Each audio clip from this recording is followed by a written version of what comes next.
di sebuah desa ada wabah yang sedang melanda, di mana banyaknya ikan-ikan yang mati di sungai, dan seorang anggota parlemen berjanji akan menuntaskan masalah ini. Banyak warga desa percaya kalau ini adalah kutukan, namun pria bernama Erik ini meyakinkan kalau tidak ada hal-hal seperti itu karena yang terjadi adalah bencana alam. Salah satu kenalan Erik menyarankan agar ia meminta bantuan orang pintar. Erik ragu karena tak percaya hal-hal seperti itu, namun asprinya Teddy meyakinkan kalau menggunakan dukun tidak ada ruginya juga dan tidak ada orang yang tersakiti. Akhirnya Erik pun setuju untuk mencobanya. Malam harinya mereka datang ke tempat si dukun. Di sana bersama pengikut si dukun mereka melakukan ritual. Tak lama salah satu pengikut si dukun kejang-kejang membuat Erik dan para asistennya bingung. Si dukun saat ini melakukan ritual pengusiran setan dari tubuh pria itu. Dan ketika selesai, sang dukun memastikan kalau dalam 2 hari akan hujan berturut-turut dan masalah pun akan selesai. Namun kenyataannya esok hari matahari bersinar terang dan ikan-ikan yang mati malah makin banyak. Tentu saja Erik memaki kenalannya yang menyarankan dukun itu.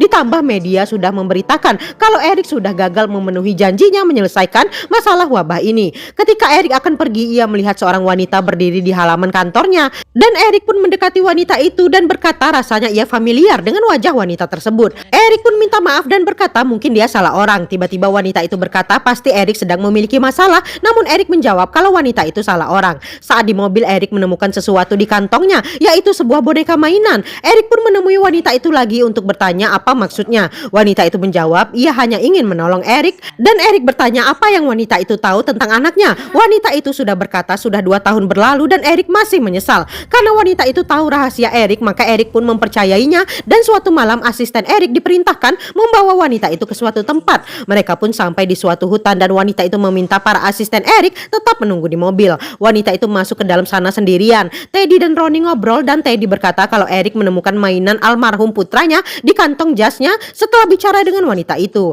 Dan karena itulah Erik percaya pada wanita itu. Kedua pria ini tertidur dan tiba-tiba Ronnie terbangun. Ronnie melihat keluar dan langsung membangunkan Teddy karena ia mendengar suara anak-anak menangis. Akhirnya dua pria ini pun memutuskan masuk ke hutan untuk melihat apa yang dikerjakan si wanita. Akhirnya mereka menemukan wanita itu yang terlihat sedang berdiri di tepi sungai sambil bicara sendiri. Tiba-tiba Teddy mendengar sesuatu di belakangnya dan ketika menoleh ke belakang ada yang bergerak di antara pepohonan. Ronnie mengira itu hanya tikus, namun Teddy merasa sesuatu itu besar dan tidak mungkin tikus. Akhirnya mereka kembali keluar dan masih berdebat masalah tikus atau bukan. Ketika masuk ke mobil mereka serentak berteriak karena wanita itu sudah duduk di dalam mobil dan wanita itu bertanya mereka dari mana saja. Setelah dekat dengan wanita itu, karir Erik jadi naik berkat kekuatan dari wanita tersebut. Tapi siapa sebenarnya wanita itu?